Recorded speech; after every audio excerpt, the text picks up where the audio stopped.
Hey everyone, I'm your host Peter Zablocki, and you're listening to History Shorts. I hope everyone's having a great day so far, and thank you so much for making this show a small part of that.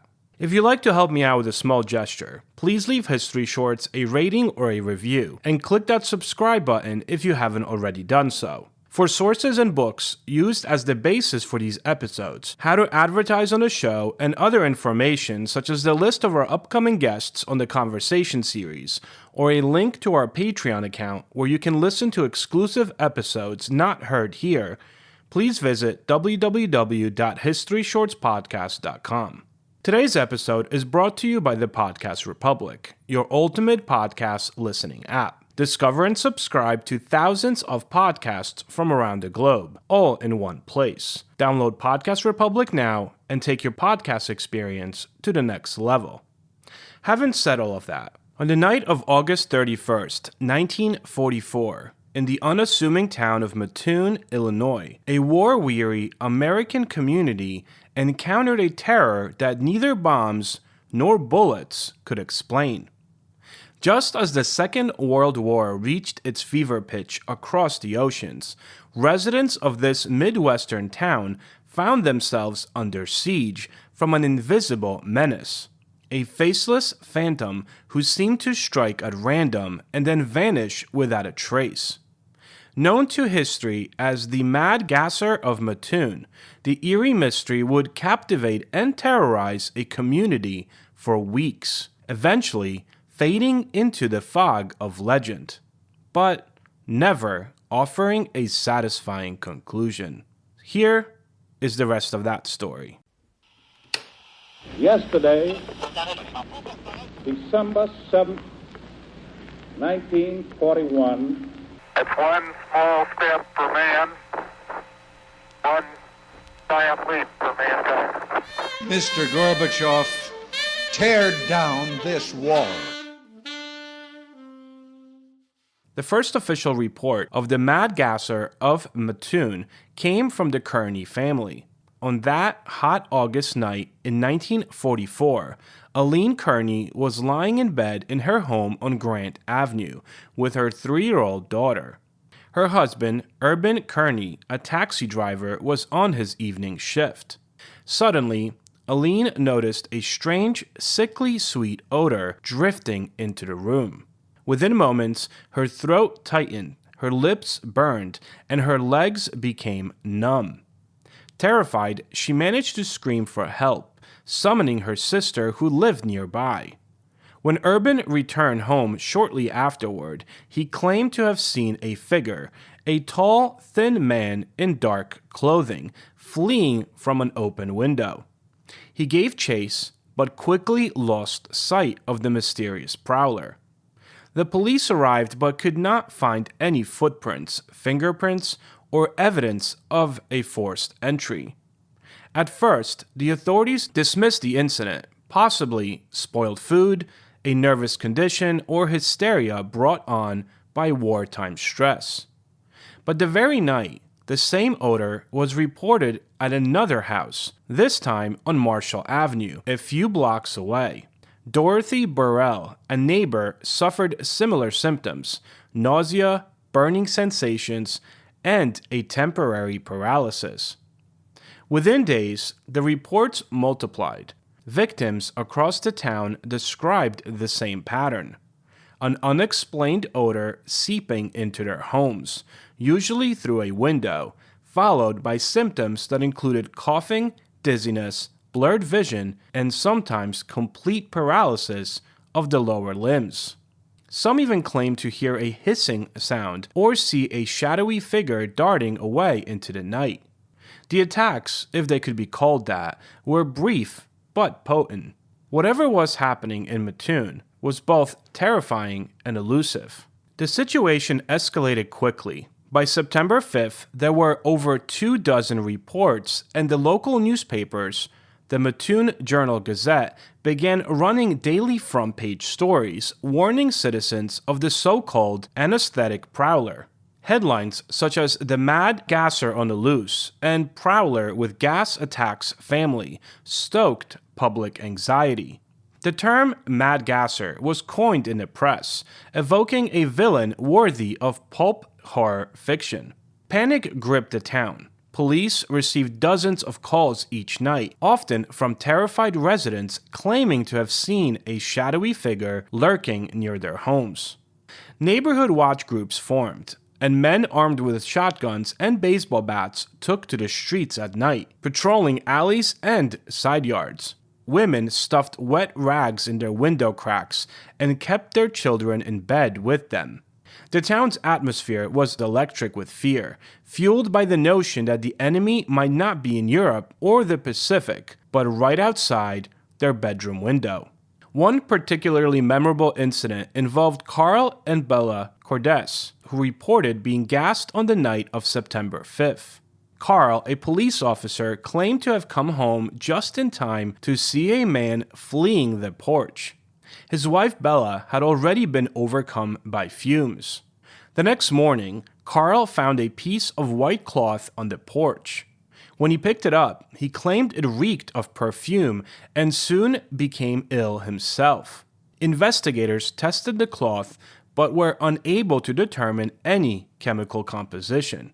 The cloth was never seen again. It vanished in police custody. Another victim, Bertha Birch, was allegedly attacked twice within 2 days. Her daughter also fell ill. Multiple other residents, like the Raff family Cordes' neighbors, complained of symptoms ranging from numbness to burning throats and headaches. In some cases, entire households reported falling ill at once. By mid-September of 1944, the town had reached a boiling point.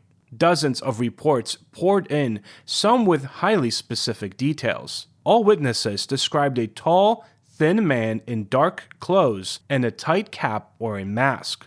Some said he carried a spray gun. A few even claimed he was accompanied by a woman, though this was never confirmed.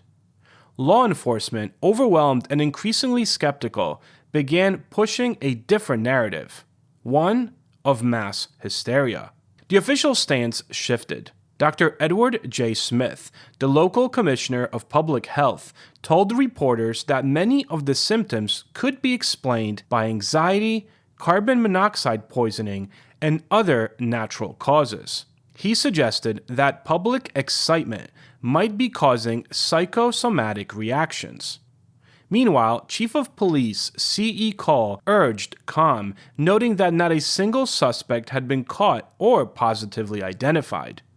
No fingerprints, footprints, nor any conclusive chemical evidence had been found at any of the scenes. Despite this, the town would not be calmed. The next week brought even more reports. The Mattoon Police Department set up roadblocks, stepped up patrols, and even requested assistance from the FBI. Officers were posted outside the homes of those who claimed to have been targeted multiple times. Investigators searched neighborhoods, but there were no arrests, no suspects, and nothing tangible to show for the mass effort. Meanwhile, medical professionals were at odds. Some believed the symptoms matched those of chloroform or ether exposure, substances that, while hard to trace in the air, could cause the reported numbness and nausea. Others pointed out inconsistencies. Some victims reported symptoms that were not physically possible in the given time frame or conditions, such as paralysis, that resolved in under a minute or without lingering effects. Interestingly, the timing of the incidents, the late hours of the evening, always when the victims were in bed, led some to believe that the gasser had a pattern. Others noted that the reports followed the newspaper coverage. As more people read about the attacks, more seemed to occur. This correlation between media coverage and new cases became the cornerstone of the mass hysteria argument. But if it was simply mass hysteria, it was remarkably consistent. The descriptions of the odor, the symptoms, and even the sightings of a fleeing man all carried a strange uniformity. That level of shared detail seemed hard to reconcile with pure imagination. Well, over the years, a variety of theories have emerged to explain the mad gasser phenomenon. One theory blames wartime industry. Mattoon was home to several factories involved in wartime production, including Atlas Imperial Diesel Engine Company. Could a leak of industrial gas have triggered the symptoms in some neighborhoods? Perhaps the gasser was an illusion created by drifting fumes and frightened minds. Another theory suggests a prankster, someone with access to chemicals and a spray device. Given the descriptions of the figure seen fleeing, some believe that the gasser was a real person, possibly a disturbed individual with scientific knowledge.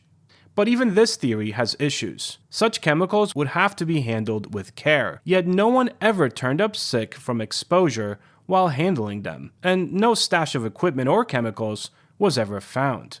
There were even those who speculated espionage. With World War II in full swing and Americans on high alert, some theorized the gasser was a foreign agent, testing chemical weapons on the civilian population. While this now sounds outlandish, in 1944 the idea was not entirely implausible, especially as fear of sabotage ran really high. But no federal agency ever confirmed any espionage-related leads. Then there was the psychological explanation, mass hysteria, or mass psychogenic illness. Mass hysteria often spreads under conditions of stress, uncertainty, and media amplification. The phenomenon can cause real physical symptoms, especially in tightly knit communities under pressure. With so many men overseas and women working long hours in factories, Mattoon was a town under strain, that's for sure. It is possible that stress, fear, and the power of suggestion caused people to experience symptoms that had no external cause, at least not a physical one. Still, not everyone was convinced. The Kearneys, Cordises, and other early victims remained firm in their conviction that they had indeed been attacked. Their symptoms were too vivid, too real, and too frightening to dismiss as mere suggestion. But then, just as suddenly as it all began, the attacks ended. By mid-September of 1944, just a couple weeks after they started, the reports stopped. No more attacks, no more sightings. The fear dissipated, though the unease lingered for quite a while. The police declared the case closed, and the newspapers moved on to cover the looming invasion of the Philippines. But Mattoon had been changed. For weeks, the community had stood on edge, fearing a predator who could strike without warning and vanish without a trace. Now, in the decades that followed, the Mad Gasser became a curious footnote in American folklore. Similar incidents were reported in other towns during the 1930s, including a wave of phantom gassers in Virginia in 1933 and 1934. But Mattoon's case was the most widely reported and the most sensational. Today, the Mad Gasser is remembered in paranormal circles, cited in psychological case studies, and referenced in popular culture. Some historians place the event alongside Salem's witch trials and other incidents of moral panic. Others see it as a true crime mystery, an unsolved series of chemical assaults with a very real perpetrator who simply evaded detection and has not been found ever since. So, was the gasser a real person, a product of industrial accident, a manifestation of psychological stress, or some unique combination of all three? I guess we'll never know. Thanks for listening.